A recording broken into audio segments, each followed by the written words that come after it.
आप लोगों का वक्त जो है वो बहुत इम्पोर्टेंट है और इसलिए मैंने आज आपके लिए एक वीडियो लाई है। जिस वीडियो में हम एनालिटिकल अप्रोच की बात करते हैं। तो मैं बार-बार बच्चों से एनालिटिकल एनालिटिकल करने के लिए कहता हूँ।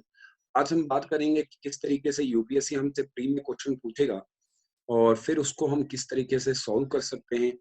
और इम्पोर्टेंटली चीज़ हम ये जानने की कोशिश करेंगे कि एनसीईआरटी इसमें पूछी गई है जो हमने पढ़ी, ऑफ कोर्स ये भी क्लियर करेंगे। तो आइए इस सेगमेंट को स्टार्ट करेंगे और आप क्या काम करेंगे कि इन पूरी क्लास को देखेंगे और आपको ऐसा लगेगा कि इतना टफ है नहीं, मैं बार-बार आपको समझाने की कोशिश करता हूँ क्योंकि मेरा मेरा मेन एम गोल जो है वो ये है कि किसी तरीके से आपका प्री जो है वो क्वालीफाई हो जाए।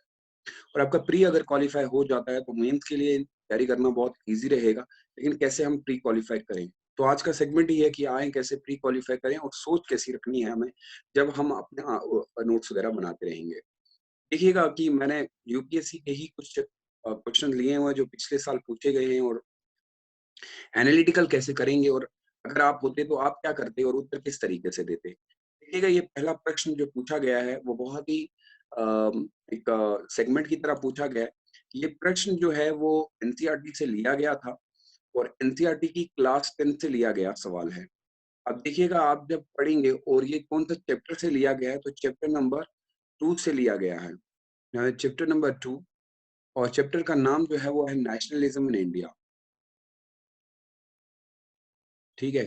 नेशनलिज्म इन इंडिया से लिया गया सवाल है। तो इसका मतलब है इम्पोर्टेंस यहाँ पे हम लोगों को पता चल गई कि ये सवाल जो है एनसीईआरटी से लिया गया है। ये सवाल इस तरीके से लिखा गया है, इसको मैं 2 अलग-अलग कलर्स में लगा रहा हूँ ताकि आप लोगों के लिए समझना ईज़ी हो जाए और आप अच्छे से इसको समझ पाएँ। और अब मैं बात कर रहा हूँ, ये कह रहा है कि विद का मतलब होता है विद रेफरेंस बताइए कि जो रोलैक सत्याग्रह थी, इसके सत्याग्रह के ऊपर सवाल पूछा गया है। जो आप बताइए, जो रोलैक सत्याग्रह गांधी जी ने की, उसमें से कौन-सी चीज़ इज़ आर करेक्ट सही है? जो गांधी ने रोलैक सत्याग्रह किया, उसमें से कौन-सी चीज़ सही है? तो अभी कौन-सी चीज़ सही है, उसके ऊपर बात हो रही है। तो हम लोगों को समझना चाहिए कि ये हमसे क्या पूछने की कोशिश कर रहा है। ठीक है? तो अभी हम इसमें से जो प्रश्न पूछा गया है, वो यूँ पूछा गया था, आप बताएँ रोलैक्स सत्याग्रह में कौन-सी चीज़ सही है? अगर आप क्लास 10 की एनसीईआरटी उठा के देखेंगे और चैप्टर नंबर 2 पढ़ेंगे तो बड़े विस्तार से लिखा हुआ है, बड़े विश्लेषण करके लिखा हुआ है और वहाँ पे यही लिखा हुआ है कि जो ये रोलैक्ट एक्ट था, ये एक्चुअली में based on recommendation of sedition committee. ये जो किया गया रोलैक्ट एक्ट जो था, ये रिकमेंडेशन दी गई थी विद रेफरेंस टू रोलैक्ट सत्याग्रह, कौन-सी चीज़ इसमें से सही है?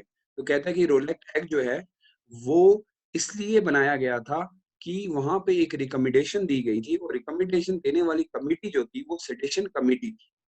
क्या ये सही है? अब ये देखेंगे। तो आपको ये पता होना चाहिए क्या रोलेक्स सत्याग्रह में सेडेशन कमिटी का कोई इम्पोर्टेंस थी या नहीं थी? ऐसा नाम दिया गया। दूसरा ये कहता है कि रोलेक्स सत्याग्रह जो था, रोलेक्स सत्याग्रह गांधी जी ने यूज़ किया होम रूल लीग के लिए। रोलेक्स satyagraha Gandhi try to use the home rule league. Home rule league का आपको पता है, एक मूवमेंट भी हुई है, उसके लिए इस्तेमाल किया। इसमें जो है हर जगह डेमोन्स्ट्रेशन होने लगी, आवाज़ उठने लगी कि साइमन क्यों आ रहा है हिंदुस्तान विद दिस रोलेक्स सत्याग्रह। तो ये हो सकता है या फिर आपको इसमें से सही उत्तर देना था कि कौन-सी बात सही है। तो मैं कहना चाहता हूँ आपसे, इसका उत्तर देना बहुत ईज़ी है। सबसे पहले आपको क्या समझने की ज़रूरत थी, ये नहीं हो सकता क्योंकि ये 1927 की कमीशन है और जो रोलेक्स सत्याग्रह है वो 1919 की बात कर रहा है। तो इसका मतलब है ये वाला उत्तर बिल्कुल जो दिया गया है ये पॉइंट गलत है। ये वाला उत्तर सही है कि गांधी जी ने रोलेक्स सत्याग्रह जो किया था, वो इसीलिए किया था ताकि यहाँ के हालात जो हैं वो खराब किए गए थे उसके ऊपर और रोलेक्स सत्याग्रह जो बनाया गया वो सेडिशन कमेटी ने बनाया था। तो इसमें लिखा गया ए या बी या सी या डी तो उत्तर जो है वो बी सही आंसर है। बी इसका राइट आंसर है। देखिए एनालिटिकल अप्रोच से दिया गया है। अब इसको एक्सप्लेनेशन के तौर पे भी मैं अगर ले लूँ, रोलेक्ट act is asked time and time again अगर आप देखेंगे तो बार-बार कितनी बार इन्होंने रोलेक्स सत्याग्रह के से सवाल पूछा है। पहला पॉइंट आपको क्लियर करना चाहिए, रोलेक्स आपके लिए बहुत इंपॉर्टेंट है और पढ़ने के लिए आप एनसीईआरटी से इसको पढ़ सकते हैं। ज़्यादा पढ़ने की ज़रूरत नहीं है, वहाँ से क्लियर किया जा सकता है। क्लियर? दूसरी बात, आप जानते हैं कि रोलैक्ट एक्ट जो है वो एक प्रोटेस्ट था, यानी कि अंग्रेजों के खिलाफ एक प्रोटेस्ट किया गया था जो 1919 में हुआ और ये जलियांवाला बाग में हुआ था। तो साइमन कमीशन जो है वो तो एक आई थी गवर्नमेंट ऑफ इंडिया एक्ट के ऊपर देखने के लिए, 1919 का जो एक्ट है और वो 1928 की बात कर रहा है। सो थर्ड जो है वो आंसर रॉन्ग है, तो एलिमिनेट कर दीजिए थर्ड। जैसे ही आप थर्ड एलिमिनेट करेंगे तो आपका आंसर बन जाएगा।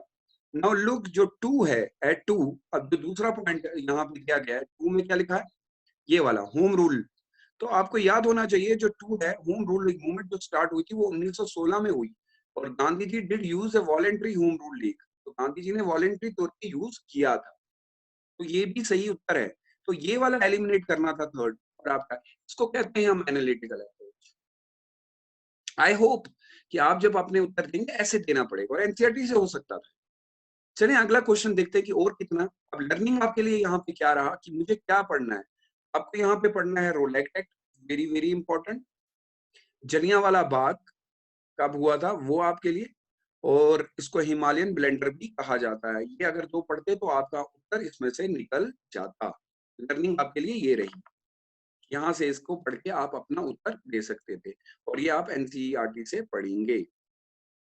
यहीं से बता रहा हूँ क्या पढ़ना है। अच्छा देखिए क्वेश्चन नंबर 2, क्वेश्चन नंबर 2 के लिए हम फिर से रिड्यूस करेंगे।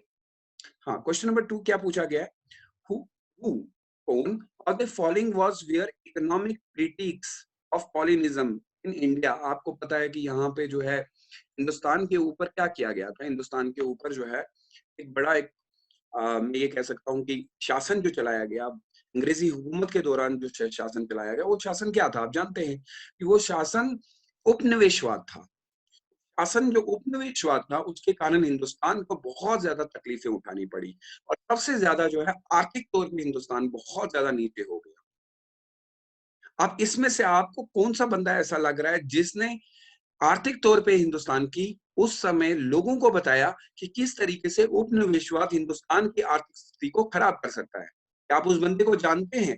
जिस बंदे ने ये कहा था कि हमारी आर्थिक स्थिति को खराब करने के पीछे कोई और नहीं अंग्रेजों का शासन है। उस आदमी का नाम बताइए, ये सवाल पूछा गया। अब देखिए यहाँ पे पहला सवाल जो पूछा गया है, ये कहते हैं कि क्या दादा भाई नौरोजी ने बताया, सुब्रमण्य अय्यर ने बताया या सी दत्त ने बताया? इसमें से कौन सा वो इंसान है जिसने उपनिवेश के खिलाफ बात की थी, जिसने क्रिटिसिज्म किया था? तो इसमें से आपको क्या फर्स्ट है, तो क्या 1 एंड 2 है, क्या या आंसर सी 2 एंड 3 है या डी 1 2 एंड 3? तो उत्तर जो है वो तीनों सही हैं।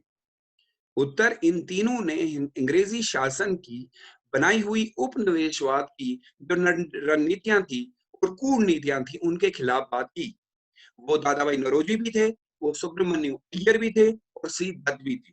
इन तीनों ने अंग्रेजों के शासन के खिलाफ, लेकिन ऐसे तो सबने हिंदुस्तान अंग्रेजी शासन के खिलाफ बात की है, लेकिन इन्होंने उपनिवेश के खिलाफ बात की है।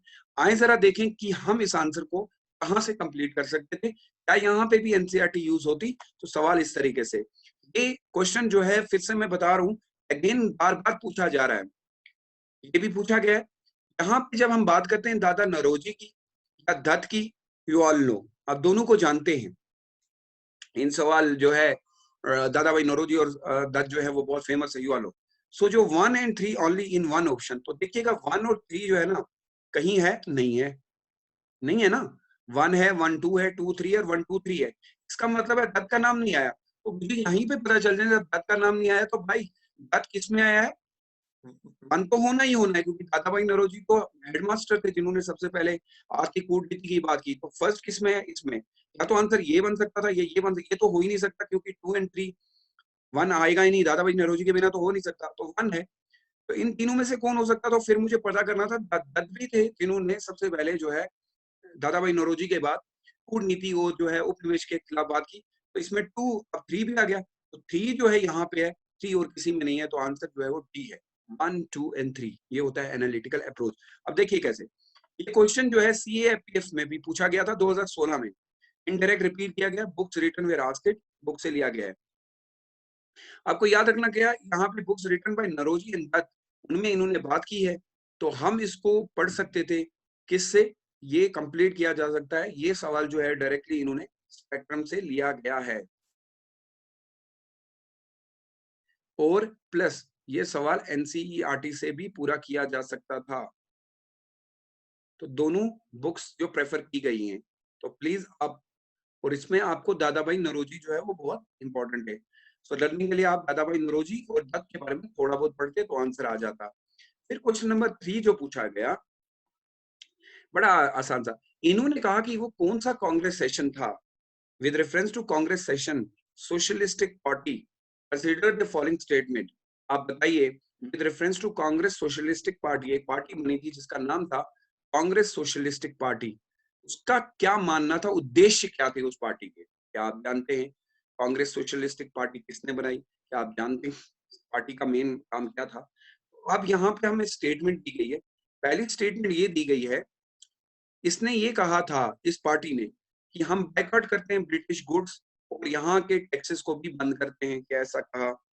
ये कहती है कि यहाँ it want to establish dictatorship, जो है डिक्टेटरशिप ऑफ प्रोलेटरेट है, एस्टेब्लिश करनी चाहिए। इन्होंने कहा कि जो है सेपरेट इलेक्टो होना चाहिए माइनॉरिटीज के लिए और अप्रेस्ड क्लास के लिए, क्या ऐसी चीजें? इनमें से कौन सी स्टेटमेंट सही है? 1 and 2 3 ओनली या 1 2 and 3? तो उत्तर क्या हो जाएगा भाई? इसमें से कोई भी चीज इन्होंने नहीं कही। क्यों नहीं कही तो वो भी देख लेते हैं। ऐसी बात ही नहीं कही, ये बातें सिर्फ जो है INC ने की है, ये बातें सिर्फ है वो INC ने की थी, और हमें पता है कि ये कांग्रेस सोशलिस्टिक पार्टी की बात नहीं है। तो ये बातें सिर्फ INC से की गई हैं, only I Indian National Congress. तो जब INC ने बात की तो आपको पता होना चाहिए फिर सोशलिस्टिक पार्टी ने ऐसी बातें नहीं कही।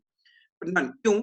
आपको याद होगा कि सेपरेट इलेक्ट्रो जो है वो डिमांड करते थे only by Muslim league and Ambedkar, तो ये सोशलिस्ट पार्टी ने तो कभी बात ही नहीं की, तो मुसलमान करते थे और लीग अम्बेडकर करता था। दूसरा, no party would advice evasion of taxes, किसी पार्टी ने as a protest it can ask you not to pay tax, ये बोला गया कि आम पे नहीं, और वो भी INC ने बोला।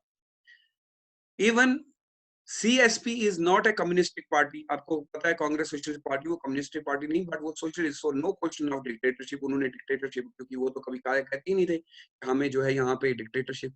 तो ये चीजें बिल्कुल भी नहीं है। लर्निंग कहाँ से ली जा सकती थी? आंसर जो है ये NCERT से पूरा किया जा सकता है। NCERT का कहाँ से पूरा किया जा सकता है? क्लास 12 की, ठीक है। और यहाँ पे आपको फॉर्मेशन ऑफ कांग्रेस पढ़ना है, socialistic party, formation of Swarajist party, formation of liberal party, leader कौन कौन से थे उनके, तो इस तरीके से ये आंसर हो जाता। तो बड़ा सिंपल सा था, इतना टफ क्वेश्चन कोई नहीं पूछा गया था। देखिए एनालिटिकल है, फिर से देखिएगा क्वेश्चन नंबर 4 जो पूछा गया है वो इंडियन एक्ट से पूछा गया है। इंडियन एक्ट ऑफ 1990 क्या बताता है? गवर्नमेंट ऑफ इंडिया एक्ट 1919 क्या बताता है? गवर्नमेंट ऑफ इंडिया एक्ट जो बताता है कि separation of power between judicial and legislative, की पावर जो है वो दो हिस्सों में बंटना चाहिए, या तो जुडिशियल रहना चाहिए या और लेजिस्लेटर के अंदर रहना चाहिए, ये कहता है। दूसरी चीज, जुरिस्डिक्शन जो होनी चाहिए on off the central and provincial government, यानी जुरिस्डिक्शन हुआ सेंटर में रहनी चाहिए एंड प्रोविजनल गवर्नमेंट के पास भी रहनी चाहिए, सही है। Power of the secretary of the state for India and the viceroy, और पावर जो है वो सेक्रेटरी ऑफ स्टेट के पास भी रहना चाहिए एंड द वाइसराय के पास भी। तो आंसर जो है सिर्फ बी सही है। क्यों सही है आए देखें। NCERT जो है वो बोगस ऑप्शन से सही नहीं हो सकते। लेकिन अगर आपको याद होगा जो डायरकी स्टेट्स थी, 1919 का एक्ट आपको कहता है कि 1919 का एक्ट दो हिस्सों में बटा था। एक कहा गया था कि ट्रांसफर कर दिया जाए, ठीक है, जो उस समय, और provisional,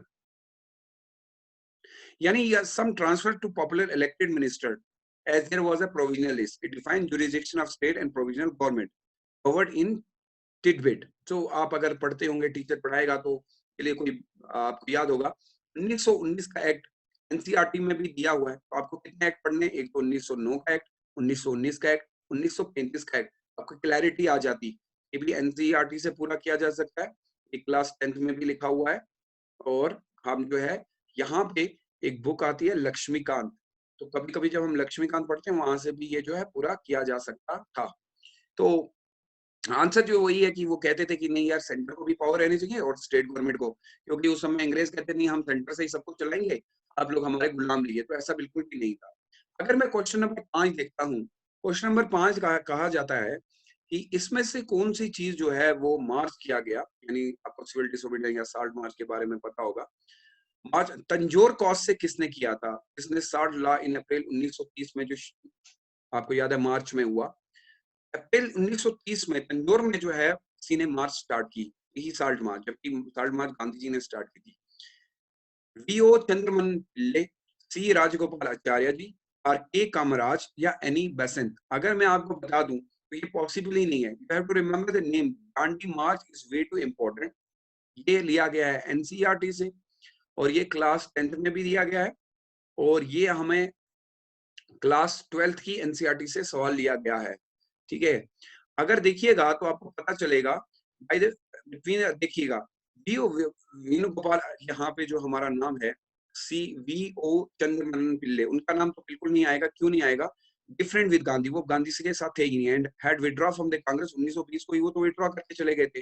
more of the labour leader भी थे। तो यहाँ पे जो है गोपाल आचार्य जी ने जो है, यहाँ पे आंसर बी में बता देता हूँ, राजगोपाल आचार्य जी ने जो है वो तंजौर से जो है अप्रैल में 60 मार्च की जो है वो बागडोर संभाली। क्वेश्चन नंबर 6 पूछता है कंसिडर द फॉलोइंग स्टेटमेंट। इनमें से कौन सी स्टेटमेंट के बारे में क्या बताना है? First women president of Indian National Congress was Sarojini Naidu. क्या सरोजिनी नायडू पहली प्रेसिडेंट थी आईएनसी की? First Muslim president of Indian National Congress was Badruddin Tyabji. मुसलमानों में से पहला जो मुस्लिम लीडर कोई था जो हिंदुस्तान के आईएनसी का प्रेसिडेंट बना, वो ये था। तो क्या ये सही है? Which of the statement is are correct? तो मैं ये बता देता हूँ, first women of president of Indian National Congress और सरोजिनी नायडू। ये उत्तर गलत है। हम जानते हैं कि वुमेन की फर्स्ट प्रेसिडेंट जो बनी थी इंडियन नेशनल कांग्रेस की, वो एनी बेसेंट थी। तो पहला नहीं है, दूसरा सही है। अब यहाँ पे one only, two only, both one and two only, क्यों? अब आपको रिपीट क्वेश्चन 2014 में भी पूछा गया। Annie Besant was asked, one of the statement was that she was the first women president. Annie Besant थी, it's true. Second statement is true, both covered in डिडविट हम पढ़ते हैं जब। तो मैं एक और बात बता दूं, सरोजिनी नायडू भी फर्स्ट वुमेन प्रेसिडेंट है, लेकिन इंडियन। एनी बेसेंट जो है वो बाहर की थी लेकिन पहली बार बनी थी। लर्निंग के लिए स्पेशल फोकस आप कंट्रीब्यूशन ऑफ वुमेन का देखेंगे तो वहां से भी ये पूरा किया जा सकता है। फिर से सवाल वो है एनसीईआरटी से पूछा गया है। ठीक है, with reference to cabinet mission, cabinet mission के ऊपर बताइए। ठीक है, which of the following statement is are correct. Cabinet mission के ऊपर बताइए कि इसमें से आपको याद होगा कि कैबिनेट मिशन, बहुत सारे कमीशन मिशन बहुत आए, बहुत कंफ्यूजन भी रहता है, उसका भी एक क्रॉनिकल ऑर्डर होता है। कौन सी स्टेटमेंट इसमें से सही है जो कैबिनेट मिशन ने कही? कैबिनेट मिशन जब आया उसने कहा कि यहाँ पे फेडरल गवर्नमेंट रहेगी। फिर उन्होंने ये कहा, मतलब ये सही है क्या? उन्होंने ये कहा कि पावर ऑफ इंडियन कोर्ट को बढ़ा दिया जाएगा? क्या उन्होंने ये कहा कि इंडियंस को जो है आईसीएस के, इंडियन सिविल सर्विस एग्जामिनेशन में ऐड किया जाएगा? तो कौन सी स्टेटमेंट? इसमें से अगर आप देखेंगे वन ही सही है, बस बाकी बिल्कुल सही नहीं है। उन्होंने फेडरल गवर्नमेंट की बात की है, इसमें से कोई भी बात उन्होंने नहीं की। तो one only, two and three, one and three none. तो इसमें बी एंड सी आर जो है वो गलत आंसर होंगे। मोर और लेस इंडियन इन आईसीएस जो बात की गई थी वो battle fought between Gandhi came on this scenes, लेकिन there was already federal government under government act of 1935। तो 1935 में फेडरल गवर्नमेंट आ चुकी थी, federal government with very weak centre मिला था। Cabinet mission plan is asked again and again, तो please आप इसको दिमाग में रखिएगा। 5 पॉइंटर याद रखने हैं कैबिनेट मिशन के और क्रिप्स मिशन के डिफरेंसेस के बारे में बताना है, ताकि आपको इन फ्यूचर ये ना भूले। मैं बात करते हैं क्वेश्चन नंबर 8 की। विच ऑफ द फॉलोइंग मूवमेंट जो हुई, उन्होंने मूवमेंट जो हुई थी has contribute split in the Indian National Congress resulting emergence of moderate extreme. ऐसी कौन सी मूवमेंट हुई थी जिसकी वजह से दो हिस्सों में कांग्रेस बढ़ गई थी? कांग्रेस का फॉर्मेशन 1885 में हुआ, लेकिन अचानक से ये दो हिस्सों में बढ़ गई, एक्सट्रीमिस्ट और फिर उसके बाद मॉडरेट। पहले मॉडरेट और फिर एक्सट्रीमिस्ट, ये सॉरी ये वन है ये टू। ऐसा क्या उनके बीच में लड़ाई हुई? कौन सी मूवमेंट हुई? तो उस मूवमेंट में स्वदेशी हुई, क्विट इंडिया मूवमेंट हुई, नॉन कॉपरेशन मूवमेंट हुई, सिविल डिसोबीडियंस। ये तीनों गलत हैं। क्विट इंडिया मूवमेंट 1942 में हुई, नॉन कॉपरेशन मूवमेंट 1920 में हुई और सिविल डिसोबीडियंस मूवमेंट 1930 में हुई। तो भाई मेरे, ये तीनों कैसे हो सकते हैं? जबकि मॉडरेट जो है वो गांधी से पहले बने थे।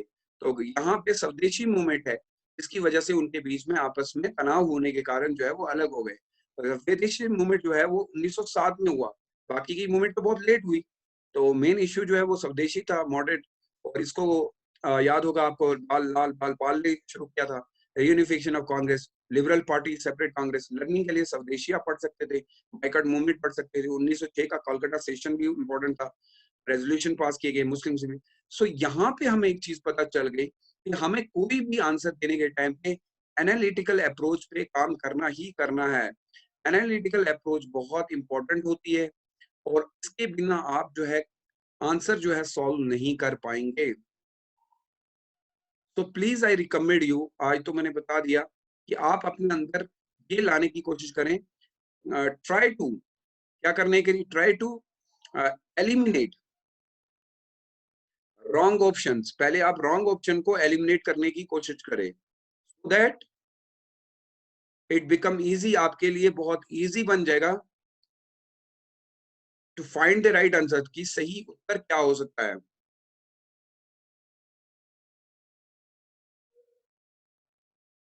और हम लोग पढ़ने के समय तो बहुत चीजें पढ़ लेते हैं, but what is important, that is NCERT and NCERT के की पॉइंट्स।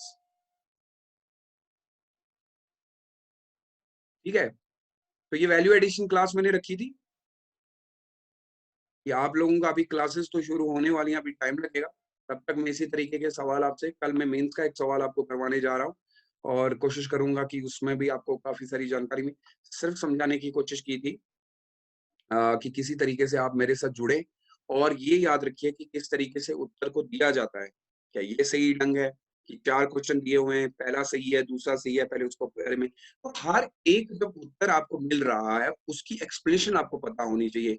ऐसा नहीं है कि आपने तुक्का मार के आ गए, आपको पता होना चाहिए कि क्या वो कह रहा है, किस सौंदर्य में वो कह रहा है, क्या विश्लेषण किया जा रहा है, क्या डिमांड है क्वेश्चन की। यदि अगर ये चीजें आपको पता होंगी, तो आप इजिली जो है इनके उत्तर दे पाएंगे, और आपका जो उत्तर देने का ढंग होगा वो सही होगा। और ज्यादा से ज्यादा आप इसी तरीके से प्रीवियस ईयर क्वेश्चन पेपर को जो है वो ज्यादा से ज्यादा करने की कोशिश करें। जितना आप previous year question paper solve करेंगे, उतना आपके लिए इजी रहेगा, उतना आपका जो है आगे बढ़ने के चांसेस ज्यादा रहेंगे। प्रीवियस ईयर क्वेश्चन पेपर को देखें, साथ साथ में पढ़ते रहें। रिवीजन कैसे करना होता है मैंने बार बार आपको बताया। टॉपिक पढ़िए, टॉपिक पढ़ने के बाद देखिए कि यूपीएससी ने उसमें से क्या उत्तर पूछे हैं, वो करने की कोशिश करिए। अभी क्योंकि आपका एनसीईआरटी फिनिश हुआ है, तो आप उसको बार बार रिपीट करें, रिपीट करें, ताकि आपके दिमाग में बैठ जाए। और देखिए बहुत सारे सवाल जो है वो बार बार रिपीट हो रहे हैं, जब बार बार रिपीट हो रहे हैं वो आपको इंडिकेशन दे रहे हैं कि आपको क्या करना होगा। थैंक यू सो मच, अपना बहुत सारा ख्याल रखिएगा।